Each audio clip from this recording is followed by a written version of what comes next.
Bonjour et bienvenue dans cette formation que je propose sur Katia V5, un logiciel développé par Dassault Systèmes. Cette formation est destinée aux débutants et aux moyens qui veulent se perfectionner et monter en compétences sur ce logiciel.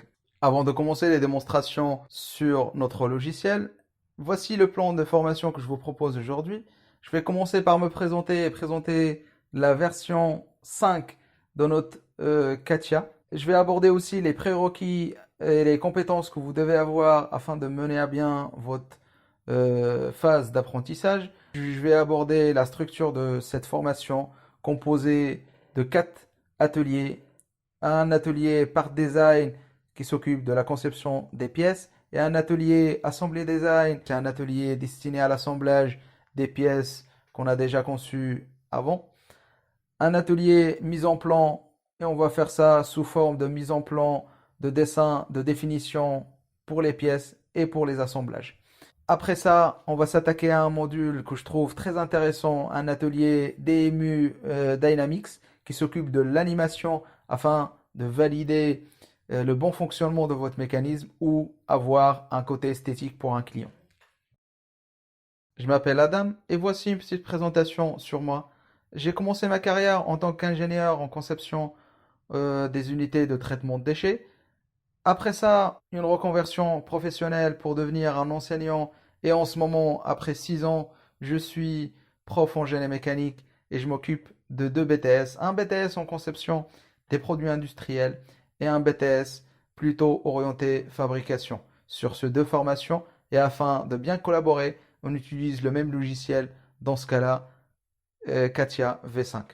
Je m'occupe aussi de la formation des adultes en reconversion professionnelle et je suis aussi ingénieur en conception mécanique en freelance. Pourquoi choisir Katia et pas un autre logiciel de conception? Par exemple, SolidWorks, développé aussi par Dassault Systèmes, et pourquoi pas Inventor, développé par le mastodon Autodesk, et pourquoi pas aussi le dernier arrivant sur le marché, TopSolid, que j'ai déjà utilisé aussi et que je trouve très interactif.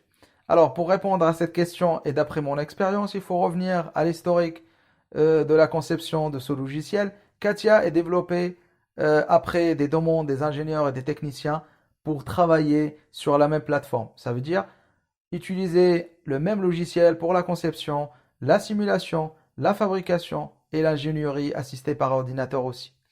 Du coup, sur le même logiciel, on peut trouver des ateliers de tôlerie, des ateliers de soudure, et c'est ce qui fait la force de Katia. Et voici les prérequis que je préconise avant de commencer notre phase d'apprentissage. Il faut savoir décortiquer un dessin de définition ou un dessin d'ensemble, que ce soit du côté dimensionnel, que ce soit du côté fonctionnel. Car on va utiliser vos compétences en lecture de plans et dessins techniques afin de passer de la 2D à la 3D.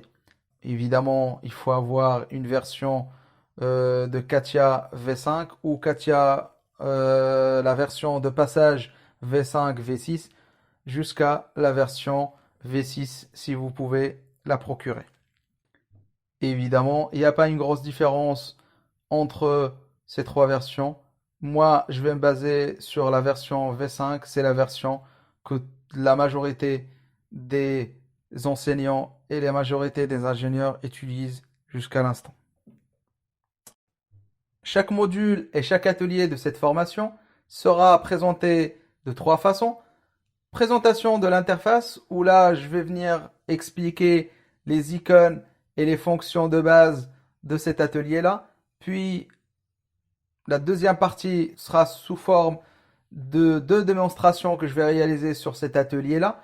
Et à la fin, je vous laisse des applications et des exercices que vous pouvez télécharger directement sur la plateforme et réaliser vous-même.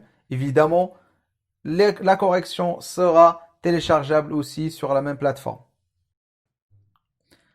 À la fin, voici quelques conseils pour réussir votre formation en ligne. Essayez d'établir un planning réalisable avec une méthodologie de travail et une organisation, surtout que vous aurez des applications et des exercices à faire en autonomie. Essayez de réserver un espace et un temps de travail loin de tout élément perturbateur. Fixez des objectifs, n'hésitez pas à faire des pauses chaque fois que vous êtes fatigué et surtout restez motivé tout au long de votre formation. Il me reste juste à vous souhaiter bon courage et à bientôt.